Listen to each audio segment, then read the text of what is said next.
John chapter 12 verse 1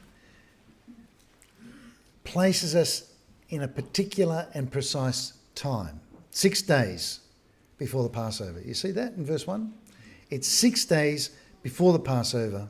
Jesus arrived at Bethany, where Lazarus lived, whom Jesus had raised from the dead.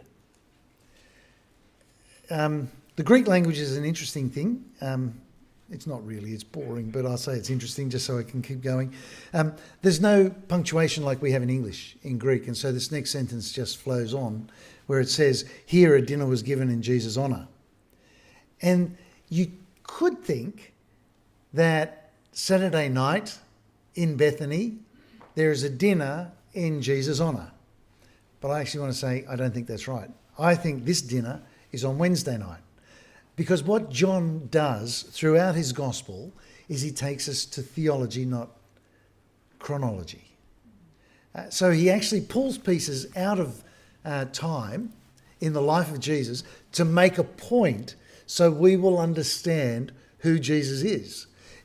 John is one of the few who's written why he wrote the gospel. If you flip over to John chapter 20, verses 30 and 31, flip over to that, you'll see that John writes and says, it's the second last chapter in his gospel, and it's the last 2 verses of the second last chapter. There in verse 30, you see what it says? Jesus did many other signs in the presence of his disciples, which are not recorded in this book. But these are written that you may believe that Jesus is the Christ, the Son of God, and that by believing you may have life in his name. That's why he's written it. That's why he's pulled pieces out of the chronology. That's why he's put them into a theological order, so that we will understand that Jesus is the Christ, the anointed one, the one that God promised in the Old Testament, who would come and deliver his people. It's Jesus. It's him. So let's not get caught up on, was this the Wednesday night or the Saturday night, and was this in the evening or in the midday?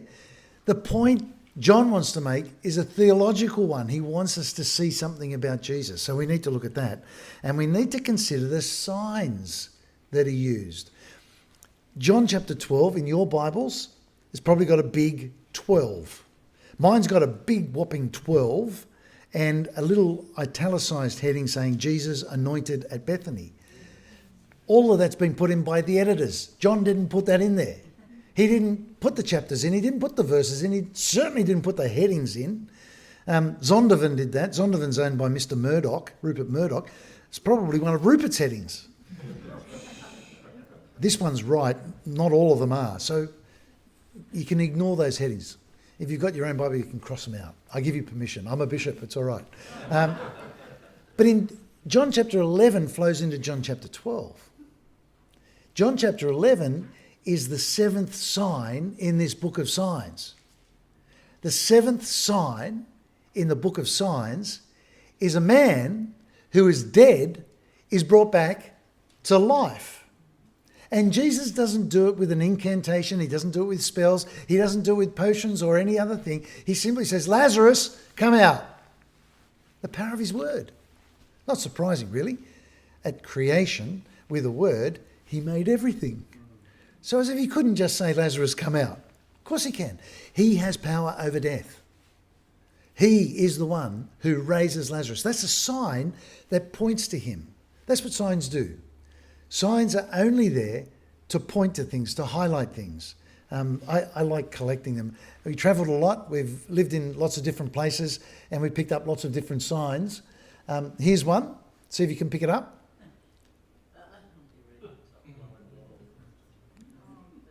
Not everybody gets it. It's not, you thought it said, what if I told you? But it says, what I if told you. See how you don't get it? Clever. Here's another one. This is in Spain. The translations for different languages. The one at the bottom. Obviously the sign writer used Google Translate. It's a beach of irregular bottoms. There you go. They're nonsense signs. John uses signs to point to something, to warn us about things. And what he does in John 11 is he points us to Jesus. And then when we get to John chapter 12, let me tell you, this is really interesting because it's 6 days before the Passover. Passover is a time when the whole Jewish nation are going to reflect on the fact that God delivered them from judgment, saved them, rescued them, took them out of slavery and gave them a whole new life. The whole nation is going to reflect on that this week. And there they are, reflecting on the freedom they have when there's a dirty big sign pointing at saying, Jesus is the one who called Lazarus out of a grave. Guess who's going to save you? Guess who's going to call you out? Have you worked it out yet? That's why John, I think, uses different things at different times to make a point, because here in chapter 12, he's making a point about Jesus and who he is and what's going to happen in this week. Because the story that follows is that Mary, Lazarus' sister, she anoints Jesus with very expensive perfume, very expensive stuff. The reason you use that perfume, that nard, is for a body, a dead body. It's actually as people were dying and died and became a bit whiffy, that they covered them in this perfume to cover up the smell. She's preparing Jesus for death on the Saturday. Well, actually, I don't think it is. I think it's Wednesday when that happens. But John says, week before Passover, guess what the focus of this week is going to be? His death. The focus of this week is his death. Are you ready for it? He's really going to die. But then John very cleverly puts some sandwiches around it so we get a really clear picture. I call them sandwiches because there's a couple of verses and ideas that get repeated. Let me show you. In verse 1, it's made very clear to us that he's in Bethany where Lazarus lived, whom he raised from the dead. Look down with your eye to verse 9. Meanwhile, a large crowd of Jews found out that Lazarus was there and came not only because of him, but also to see, read it out loud together. You ready? Go. Lazarus, whom he had raised from the dead. You see that little, it's called an inclusio, but do you notice what he's doing? At the beginning of the story, at the end of the story.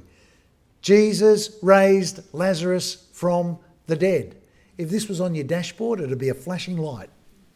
So it's got your attention. Jesus can raise the dead.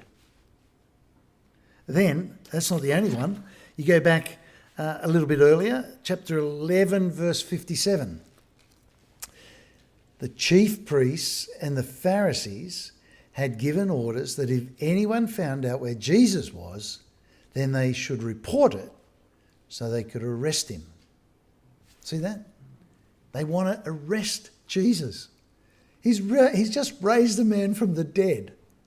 He's done the best teaching that the Jewish people have ever heard, and the authorities want to arrest him. They want to kill him. That's verse 57. But if you go forward, chapter 12, verse 10, see what it says there? The chief priests, that's the same group, chief priests, made plans to kill Lazarus as well as Jesus. See that? Why is John doing this? Why is he saying Jesus raised the dead? Why is he saying there is a plot to kill Jesus? Well, there's a third one too. We'll keep going. The third one, you'll find this in verses 12 and 13 of chapter 12. It's Jesus speaking. He says, "Don't be afraid, O daughter of Zion. See, your king is coming, seated on a donkey's colt." Remember when Jesus came into Jerusalem, riding on a colt, riding on a donkey? Come along during the week, you'll hear about him arriving on the donkey.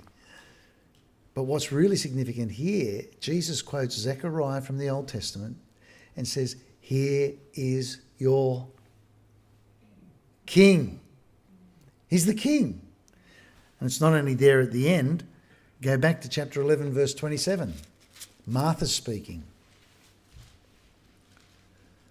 Look what she says when Jesus asks, "Do you believe that he has power over death?" This is what she says. Yes, Lord, I believe that you are the Christ, the Son of God, who is to come into the world. At the end, Jesus himself says, the King. I am the King. We don't recognise it so quickly because of the language, but Christ means anointed one. The anointed one is the King. Queen Elizabeth II, when she was made Queen in England at the coronation, they did a number of things that come straight out of the Bible. And one of them was to anoint her with oil. The reason, and the only reason they do that, is because that's how kings were identified when they'd been chosen by God to rule. The prophet would come and anoint them. Do you remember Jesus' baptism? Ever wondered why did Jesus have to get baptised? Because it was for repentance of sins, and he never sinned. So what was he doing in the river with John the Baptist? Certainly not joining the Baptist church. Jesus was an Anglican. And you can tell your Baptist friends that. So what was he there for? Why was he there? Let me tell you. Let me give you a little bit of an Old Testament study. In the Old Testament, when King Saul was made the very first king in the kingdom, Samuel was a prophet. Samuel anoints Saul with oil. 1 Samuel says that then the Spirit of God came upon Saul. And then when the Spirit had come upon him, he went out and he fought a battle with the Spirit's power. He was the king. Interesting. King David comes along. Guess what happens? Samuel picks him out of the lineup, not the one they all thought it would be, takes him out and anoints his head with oil. The Spirit comes upon David and he goes out and does battle against Goliath and he wins. Jesus comes to the prophet, John the Baptist, who anoints him with water. The Holy Spirit descends upon him like a dove, and he goes out and does battle against the devil in the wilderness. You see, that's all about pointing out Jesus is the King.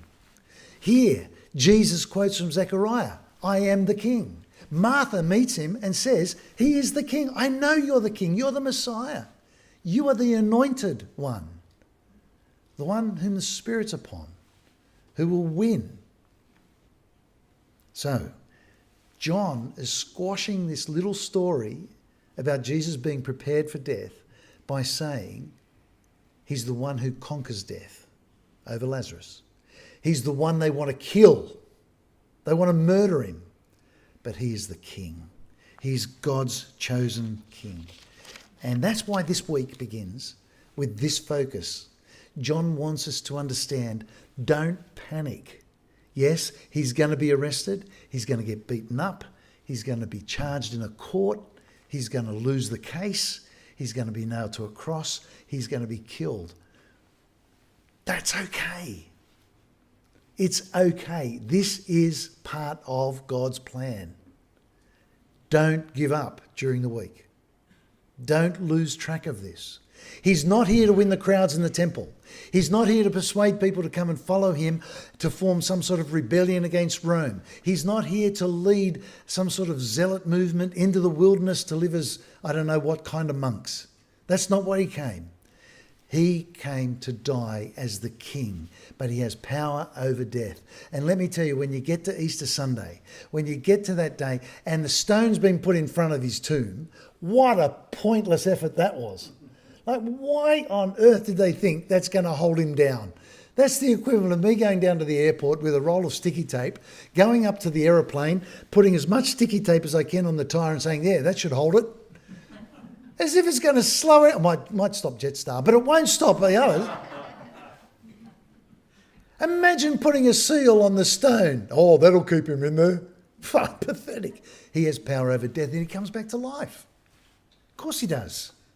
So that's what this week is about. That's why John pulls this story here, sandwiches it like this, because he's preparing us, the people who are going to read this, the people who have seen the signs, so that we'll understand he is the Christ, and by believing we'll have life in his name. That's why it's there. Now, to go through this week, I want to introduce you to a few other people and a few other things. because it is a foreign land at a foreign time, and sometimes we import 21st century Australia into the text. That's a bit dangerous. So let me introduce you to some of the bits and pieces. First of all, you need to understand we're in a Roman colony.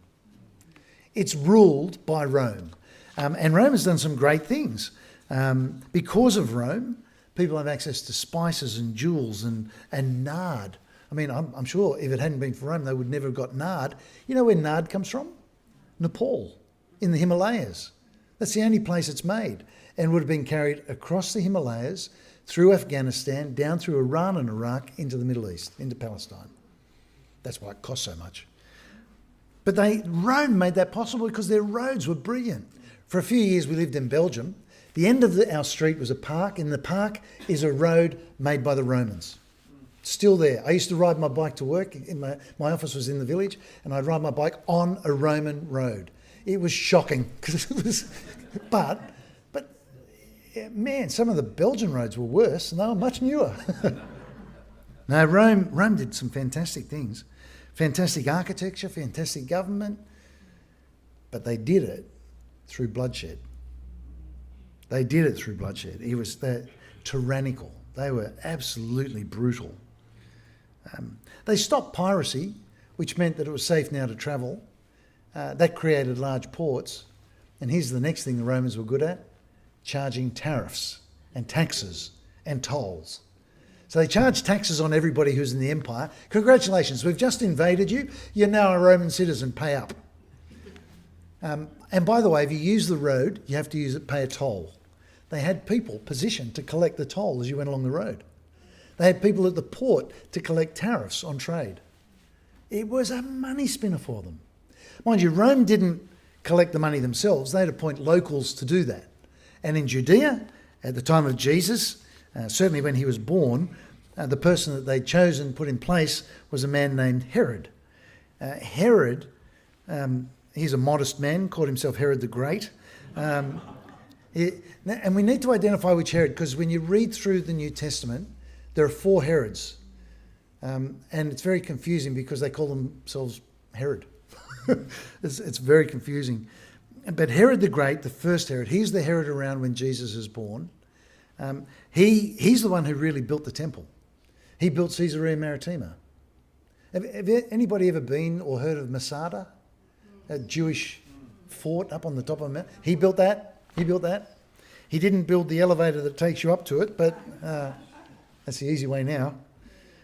He built all the incredible buildings. He had incredible wealth. He collected the taxes, tariffs and tolls for Rome. Oh, and he passed it on to Rome, but he kept the commission in his pocket. And let me tell you, the commission he collected was obscene. Each year, per annum, 5.4 million denarii, according to Josephus, the historian. What's 5.4 million denarii? I'll tell you, in Australian dollars, working on the average wage as of last year in Australia, that's $1.3 billion a year, billion with a B, per year, for his personal wealth. And that's only on the taxes, tariffs and trades. That's not including all the money he was taking off land, from rent, from leases on boats on the Sea of Galilee. He was absolutely obscenely wealthy and rich and evil and horrible. Josephus says he was a villain. He died at 69, a miserable death, had chronic kidney disease, and was complicated by a very uncomfortable case of maggot-infested gangrene of the genitals. There you go. You've got to go some way, I guess. That's how he died. He left everything he had to his kids. He had 3 sons. He left a little bit to his sister. He gave her a city. He gave to his sons massive regions of land. Archelaus was his eldest son. He was given Judea, which was the most profitable section. He was useless. In fact, he should have been called Herod the Hopeless. He was so bad, he didn't rule for more than 10 years, and then he was exiled by Rome and sent to Vienna, which sounds today like a nice kind of gig, really. You're going to lose that, you're going to Vienna. Vienna then was known as Gaul. And That's where the barbarians used to live. Sending someone from a Roman colony to the border with the barbarians was a bit like in the Second World War being sent to the Russian front. Not a nice place to be. That's where he ended up. His half-brother Philip, he wasn't too bad. He looked after a region and just had a quiet life as a king, as you do. Antipas, Herod Antipas, he's the one who's in the New Testament. He's the one we read of in the Gospels. His dad, Herod the Great, at Jesus' birth. Herod Antipas at Jesus' death. He's a nut. Absolute nut. Some experts say it was due to syphilis. Some say he was just a nut. Jesus never had a kind word for him. Jesus actually described Herod Antipas as a fox who could not be trusted. Luke 13. And to call him a fox, in the ancient world, if you were described as a bear, that was power. A lion, majestic power. As a fox, you're a wussy little pain in the neck that only picks on chooks and lambs. That's it. I mean, how pathetic is that? Jesus called Herod Antipas a fox. It's the biggest insult. But of course, we're so used to it, we don't know what's behind that. It is a real insult from the lips of Jesus. Well, Rome never trusted Judea again to a Herod. So what they did was they appointed prefects or procurators. The prefect appointed in Jesus' time was a man named Marcus Pontius Pilatus, or Pontius Pilate. Yeah, that's. I'll say that with a Greek accent, Pontius Pilate. Pontius Pilate was brutal. He was savage. There was one time he went up to Jerusalem. He had no idea about the significance of the temple. He had no respect for the temple. He had no idea about Jewish religion. And so he marched into the temple with his Roman banners and his Roman emblems and his Roman soldiers, and he marched in and took up possession of the space. Well, the locals were outraged. They wanted to kick him out. A riot erupted. So Pontius Pilate ordered his soldiers to club anyone near them to death. Women, children, everyone. Josephus says he killed 30,000. 30,000. Now, even if it's only a tenth of that, 3,000 clubbed to death in the temple. Their blood spilt in the holiest place, defiling the entire site. No respect. A murderous, barbaric animal. To make the point that Rome was in control, he would line the streets leading up to Jerusalem with crosses, and anyone who opposed him was crucified, put on a cross. And don't get the idea, I can't see one in here, that the crosses were a big thing that you looked up at. Crosses were at eye level. A person was put on a cross so that as the travellers came by, they had to look at them in the face. The agony of death, suffocation, slow and painful. Imagine turning up to work each morning with that. That's Pontius Pilate. He's one of the characters you're going to come across. And then Pontius Pilate, applying the rules of Rome, decided to appoint the head of Jerusalem.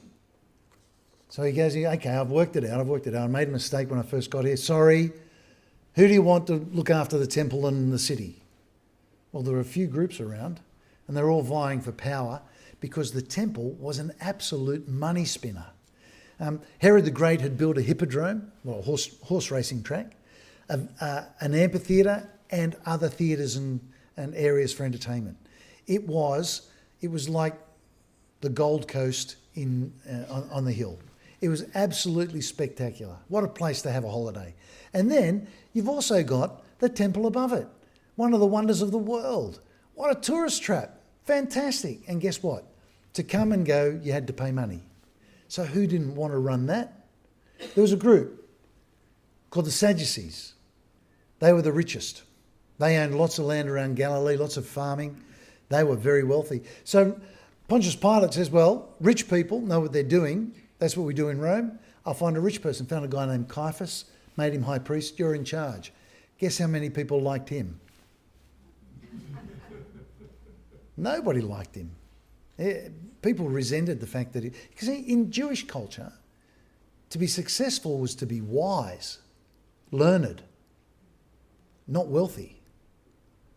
To be wealthy meant that you'd been caught into filthy lucre and business and trade. That's not success. No, the ones who studied, they were the Pharisees. So the Pharisees really didn't like the Sadducees. The Pharisees, they were people who studied the law. They not only studied the Old Testament law, they studied what the rabbis wrote, the Mishnah. They knew all these technicalities and they lived it out. They didn't live it in. That was a bit of a problem for the Pharisees. As far as they were concerned, all you had to do was look good. If you look good, you're doing good. Jesus didn't agree with that. He kind of said, well, yeah, you look like a whitewashed tomb, really shiny on the outside and dead and smelly on the inside. But that was the Pharisees. Pharisees hated the Sadducees. But that's okay. The Sadducees hated the Pharisees. They did not get on. There was another group, the Herodians. They really wanted Herod the nut, to be king in Jerusalem. Who do you think liked them? No. Nobody. What's really interesting, though, as you go through this week, the Sadducees, the Pharisees, and the Herodians get together. This is like the Greens, the Festival of Light, and any other political party you can think of getting together and saying, let's just put bygones be bygones. We've got a common enemy. Let's get him. Let's get him. Oh, there's another thing. It's a significant character in this story too this week, and that's the temple itself. The temple was a money spinner. This is Westfield meets Ekka. It is... Because it's not only shops and entertainment and shows and all of that, it's where all the animals are for the sacrifices. In the week of Passover, 2.5 million people come into Jerusalem. 2.5 million. Every one of them will want a lamb for Thursday night. 2.5 million lambs. Some of them, who are wealthy and well-to-do, will want a heifer as well.